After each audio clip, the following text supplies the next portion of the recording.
Communication, marketing, recrutement. Vos besoins ont des solutions vidéo avec Décideur TV, le studio.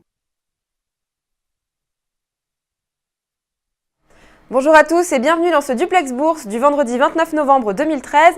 Comme d'habitude, on se connecte avec la salle des marchés de Bourse Direct et notre expert Thomas Mont-Saint-Jean. Bonjour Thomas.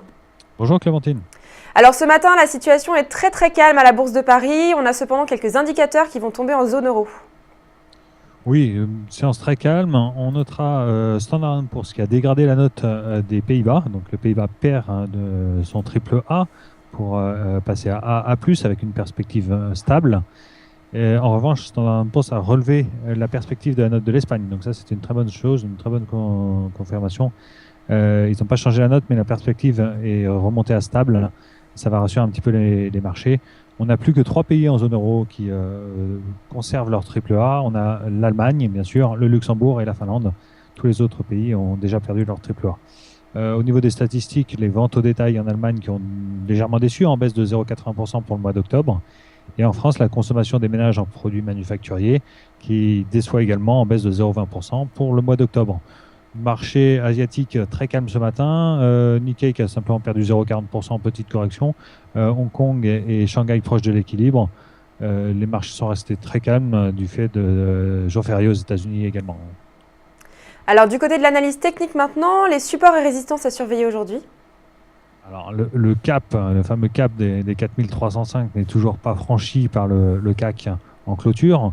Il faudra vraiment le déborder pour libérer un nouveau potentiel de hausse. Donc on surveillera cette résistance à 4305, avant 4330 et 4370. Pour ce qui est des supports sur le CAC, 4272 en premier lieu, avant 4238 et 4221. Alors du côté des valeurs maintenant, on parle de réorganisation au sein de l'indice CAC 40. Est-ce que vous pouvez nous expliquer un petit peu en quoi ça va consister ? Bien sûr. Alors, il y a un conseil qui va se réunir donc, le 20 décembre au soir pour parler de la réorganisation éventuelle du CAC 40. C'est des réunions qui se font périodiquement et on parle de changements au sein de l'indice. Alcatel pourrait remplacer la valeur ST Microélectronique qui a bien baissé alors qu'Alcatel a bien monté, avec en plus une recapitalisation. Donc en termes de capitalisation, liquidité, etc., Alcatel remplit quasiment tous les critères pour réintégrer l'indice CAC 40. Et on parle également d'une entrée de Dassault Systèmes qui pourrait remplacer la valeur Vallourec. Donc tout ça, ça reste pour le moment un petit peu des rumeurs. Beaucoup en parlent. On en parlait déjà l'été dernier alors qu'il n'y a pas eu de modification au sein de l'indice. Et on pourrait avoir en revanche ces changements qui, dans ces cas-là, seraient effectifs à partir du 1er janvier. Pour rester sur la valeur Alcatel, elle procède à une augmentation de capital qui se termine aujourd'hui. Donc la société va lever 955 millions d'euros auprès d'investisseurs. Pour les actionnaires actuels qui n'ont pas encore répondu, ils peuvent le faire jusqu'à ce soir pour participer à l'augmentation de capital. Alors on termine du côté de Wall Street où on a une journée assez calme qui s'annonce aussi. C'est une demi-séance seulement ce lendemain de Thanksgiving. Et puis on peut quand même signaler que c'est le Black Friday aujourd'hui, donc le coup d'envoi des courses de Noël. Donc un gros week-end qui s'annonce en termes de consommation. Oui, niveau boursier, c'est symbolique. On aura vraiment une demi-séance, mais avec très peu d'investisseurs présents sur le marché.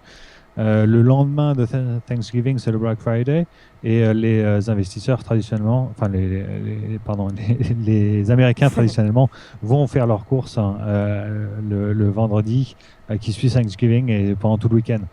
Ça permettra d'avoir un indicateur assez intéressant la semaine prochaine sur l'ampleur des courses réalisées par les Américains. Ça reflète bien le moral des ménages. Donc on scrutera ça la semaine prochaine. C'est un excellent indicateur pour le moral des ménages américains. Eh bien, merci beaucoup Thomas pour toutes ces précisions. On se retrouvera donc lundi pour commenter tout ça. En attendant, très bonne séance et très bon week-end à tous. À lundi.